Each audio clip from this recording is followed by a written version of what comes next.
Hi there, my name's Diane Wittry, and I'm the conductor of the Allentown Symphony. And I have with me here Stefan Jackiw, who's our violin soloist for our February concert. Say hello to everybody. Hey everyone, thanks for joining us. So this concert is really going to be exciting, and it is actually the 70th anniversary of the Allentown Symphony, which is really fantastic. Yeah, isn't that great? And so we have a new composer in residence, Chris Rogerson, who's going to be writing a piece for us, just a short fanfare piece to open this concert, which I think would be great. And because the concerts fall on February 13th and 14th, and we all know what February 14th is, wonderful Valentine's Day, I wanted to do a concert all about love and music that was sort of inspirational in that regard. So we're doing some selections from Prokofiev's Romeo and Juliet, from his ballet, and I'll be combining these together, and we're going to invite some actors from the Shakespeare Festival to do some narrations from the text that Shakespeare wrote between the different movements. And then in the second half of the concert, Stefan's going to be playing the wonderful Tchaikovsky Violin Concerto. So first of all, Stefan, why don't you tell us a little bit more about your background? You know, I know you received an Avery Fisher Career Grant Award, and I know you've got lots of brain up there because you went to Harvard. But why don't you tell everybody a little bit about your background? Well, I'm a violinist. I live in New York City, which is where I am right now at home. I started playing the violin when I was 4, and grew up in Boston, Massachusetts. And as you mentioned, I did my undergrad at Harvard, and I also took lessons at the New England Conservatory. So I stayed in the Boston area until I was about 22. And actually the day after graduating, I moved to New York City, where I've been living. Well, I'm actually supposed to turn, not supposed to, I am turning 35 next week. Congratulations, yay! Thank you. So I've been here now for nearly 15 years. So this is home now. And you and I worked together once before. We were just reminiscing a decade ago with the Norwalk Symphony. And I think actually we did the Tchaikovsky Concerto then. So it'll be fun to revisit it. Once every 10 years, we should come back together and see how our interpretation of the Tchaikovsky has changed. We're gonna do that more often, you know. But I will say I remember distinctly your playing because it had such a nuance and such a musical sensitivity. And I have to say that, you know, I've been tracking your career ever since. And there's been a couple times when I've called about you, but you just weren't available for the dates that I had available. So I'm really excited. Valentine's Day, I guess I was free. That's right. That's right. Well, listen, let's talk a little bit about the Tchaikovsky Violin Concerto. You know, it sort of came out of a time period in his life. You know, I say that this concert is all about love, but, you know, right before he wrote this concerto, he went through a really disastrous marriage and everything. But I don't think you sense that from the work. I find the work a very joyous and heartfelt work. So do I. I mean, you know, famously, the Tchaikovsky Violin Concerto was utterly panned at its premiere. The leading music critic of the time described the event as the violin soloist had to beat the violin black and blue to get through the piece. And it was also declared unplayable, but of course, as all things in the repertoire, what's once declared unplayable now, you know, every talented 15-year-old is playing it brilliantly. So of course, that's just a testament to the way in which just the standards of violin playing have just gone through the roof since that time. But I think, of course, obviously I wasn't there for the premiere, so I don't know what it sounded like. But I think one of the reasons why people might think that the violin was beaten black and blue is because the piece can be played in a very aggressive, overtly virtuosic manner. And I think it can be effective in the sense that it's thrilling to watch it played as kind of a showpiece filled with just constant vigor and energy. But I think actually in this piece, there's so much elegance and lightness and playfulness, and above all, dance element. I mean, when we think of Tchaikovsky, he's the master of ballet, right? Nutcracker, Swan Lake. And in this violin concerto, there are all these sort of like lilting balletic kind of twirls and leaps, and when I listen to this piece and when I play it, I try to bring out sort of the light swooping, the kind of the dance elements of it, rather than trying to bring out the sort of the fact that this is virtuoso material. I also think that, you know, obviously this is expressive Russian music, but I think there's a kind of a classical element to it. The first movement has two themes, like most first movements of concertos in sonata form. There's the first theme and the second theme. And while the second theme is, you know, this kind of like yearning, heartfelt Russian theme, the first theme, I think actually is quite light and classical. And I think sort of that contrast between the lightness of the first theme and sort of like the longing of the second theme, and at times kind of like wailing of the second theme, I think that relationship is what keeps the movement interesting, rather than just sort of a constant onslaught of heaviness. Yeah.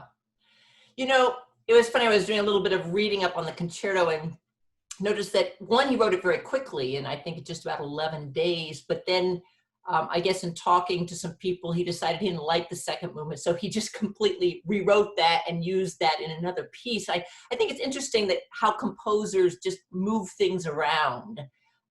Yeah, I mean, you often hear of composers, as you say, repurposing things, completely scrapping material, constantly reworking material.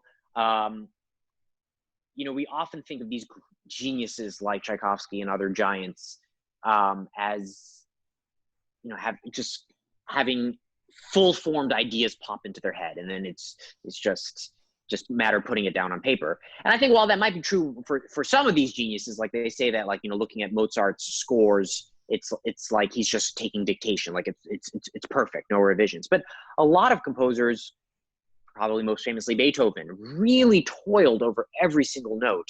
I remember in college, I was taking a class with one of the great musical minds of our time, Robert Levin.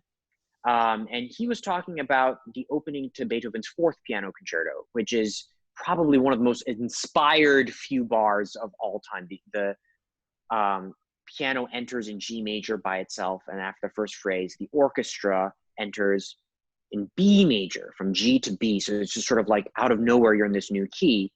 And when we listen to it now, it's just so ingenious and magical that it sounds inevitable, like it had to be that way. But actually, if you look at Beethoven's score, that was not what he came up with at the beginning. The piano played the opening theme, and the orchestra repeated it in the same key. So kind of in a sort of in contrast, it's a rather pedestrian opening compared to what he ultimately came up with. So all this is to say, composers work hard, and many of them are constantly editing and refining and revising. You see this in so many cases. So you know, what Tchaikovsky ultimately came up with in his second movement, I think, is like one of the most beautiful arias for solo violin, kind of very inventive theme and variations that really works beautifully after sort of like the drama of the first movement.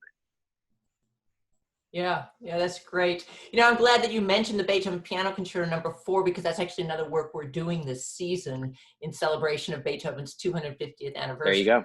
Yeah. So you're right, we're on the same wavelength. We're at. Exactly. Well, listen, you know, you've played all over the world, and I know as a performing musician, all sorts of different things happen in concerts. Are there any funny stories or memorable moments that you want to share with us? I don't know if this is so much of a funny story, but it's certainly a memorable story for me. I perform a lot in Korea, in South Korea, and I'm half Korean. My mom is from Seoul, so I go there a lot, you know, because that's part of my heritage. But also, I perform there a few times each year, and the flight, obviously, to Korea is very long from New York City. It's about a 14-hour flight, and it's also 12-hour time change. And I used to really pack, like kind of when I was in my early 20s, really pack in concerts really tightly, because I wanted to do everything that I could possibly do. And I was invited to play a recital in South Korea, in Seoul. But it was a little bit tightly scheduled with next to something that I had in the US. So I had to arrive in Seoul and perform that night. And there is a flight from JFK Airport in New York that leaves at 1 a.m. and arrives in Seoul at 3 a.m. the following day. And I took that flight, arrived at 3 a.m., and I had rehearsed the whole day, had a couple interviews. And for anyone who's had kind of 12-hour jet lag, time flip, you know that kind of like around like 3 p.m. you just hit a wall where it's just more tired than you've ever been before. And I knew that this was coming, but I kind of thought, well, you know, I've got this concert at 8 p.m. Adrenaline will carry me through. 8 p.m. rolled around and I was dying. But I went out on stage and I kind of, you know, made it through the first half. Intermission comes along, it's a recital, I'm playing the entire program. And I fainted backstage during intermission. I was on a couch, I just could not get up. I just could not get up.